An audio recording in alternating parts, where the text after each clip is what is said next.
Good morning. Kotia, where most say they vote in two states.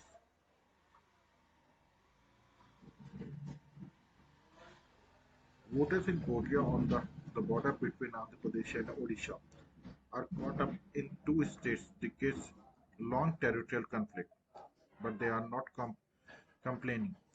Call it the best both work or having your care and eating it too.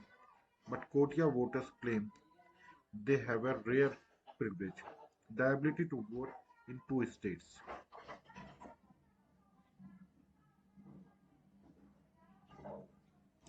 Voters in Kotia along Andhra Pradesh and Odisha border have been caught in a decades-long territorial dispute between the two states, but they are not complaining. Call it a case of having the best of both worlds or having your cake and eating it too. But Kotia voters say the enjoy a rare privilege, the right to cast votes in two states. Over 2,500 electors of the 21 tribal villages hold voter IDs, ration cards, and even pension cards of both states as they fall under two Lok Sabha constituencies, Araku in Andhra and Koraput in Odisha.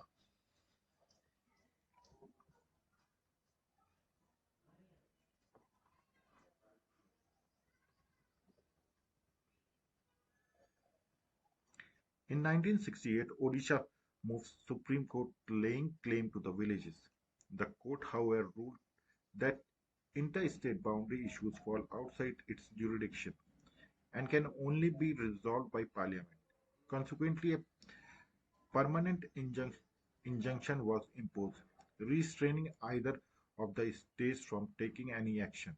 However, when asked about the double voting rights, Andhra CEO Mukesh Kumar Meena called it illegal.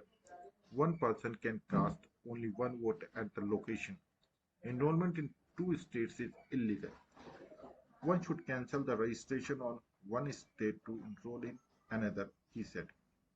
Nevertheless, the big question these electors face this time, in which state they will vote in, as both Araku and Coricut go to polls on May 13.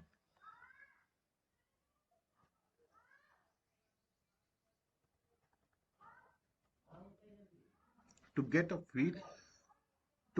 feel of the geopolitical complexities and the voter pulse, Times of India visited this cluster. Here's the tug of war.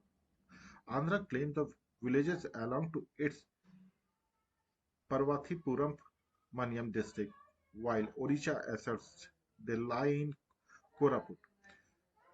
Land survey records and various forms of evidence fuel arguments from both sides vying for control, development initiatives, political disputes, and resource allocation further complicate matters.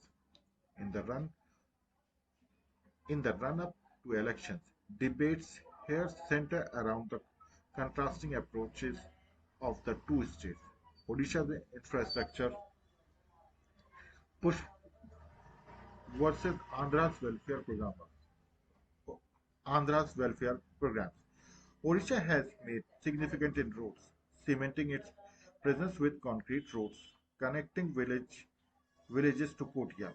The main panchayat has also established schools, a primary health center, and an Indian Reserve Battalion outpost. Andhra, meanwhile, is focusing on financial aid through welfare scheme. This became evident. Sorry, this became evident while traversing from Salur in Andhra towards Kotia, as on near the Odisha border. While voters residing down while voters residing down halls seem to identify more closely with Andhra, those uphill may favor Odisha, but generally villagers who take out of living cultivating millets and some paddy on the rugged slopes of the eastern Ghats feel they hold the upper hand as dual identity cards grant them access to benefits of both the states. For instance, Chodipali Lachua, a resident of Dhuli Bhadra, Helmet in Salur Mandal, Andhra possesses a ration card under this identity. He also doubles up as Lacha Pangi on another ration card in Odisha Patangi block, Korapat. Similarly, Gemili Kati, who enjoys voting rights in both the states, has an Andhra card issued on an Andhra address and is seeking a pension based on that. Villages to have dual official names. Karanji de Padar in Odisha becomes Ganj, Ganjai Bhadra in Andhra, influenced by Telugu. Similarly, Nirala Valsa in Andhra becomes Narad Balsa in Odisha, and Patuchenu becomes Fatus Senarai. When asked where they would vote, residents of Nella Valsa and Thadi Valsa, two of 21 dispute villages, picked Andhras both as the state offers more welfare schemes. Andhra provides a monthly welfare pension of 3,000 rupees compared to Odisha's rupees 500. Andhra's initiatives ranging from 50,000 to 1 lakh per family per year are a big draw. In the Kotia cluster, consisting of tribals from Konda Dora, Mukadora, Garaba, and Jatapu communities, some communicate in Telugu Odisha, but most speak in Kui dialect. Sorry. Vantala, Vantala Thana 60 from Nerlavasa villages under Sarika Panchayat said the dispute is only between the states, not people. We receive more benefits from Andhra. I will vote at the Andhra booth, she added.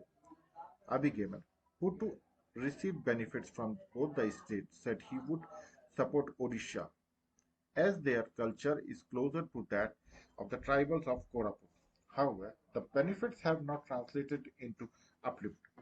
Most villages are illiterate or dropouts, which is reflected in the low number of residents securing government job in either state.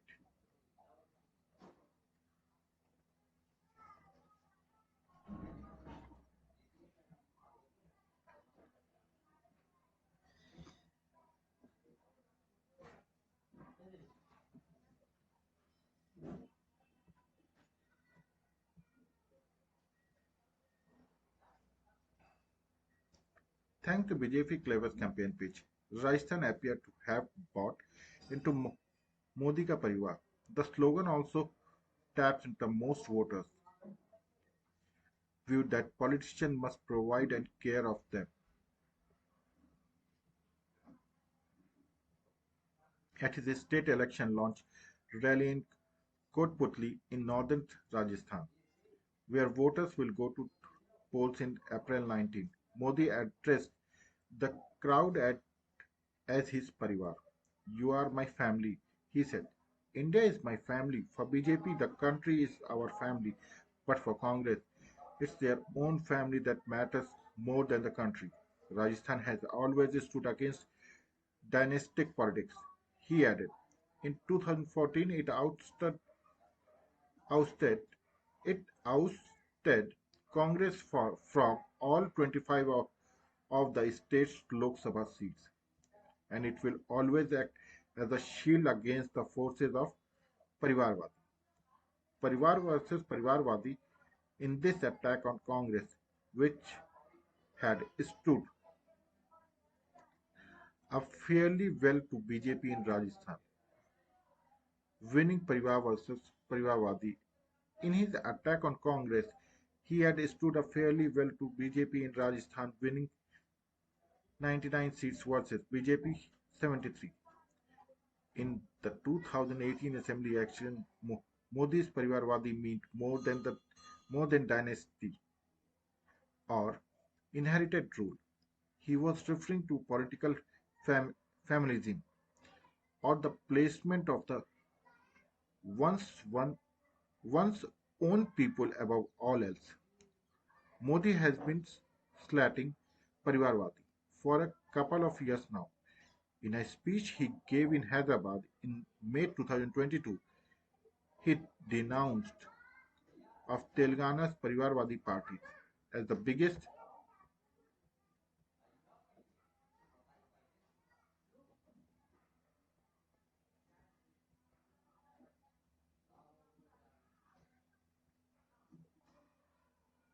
Thank you.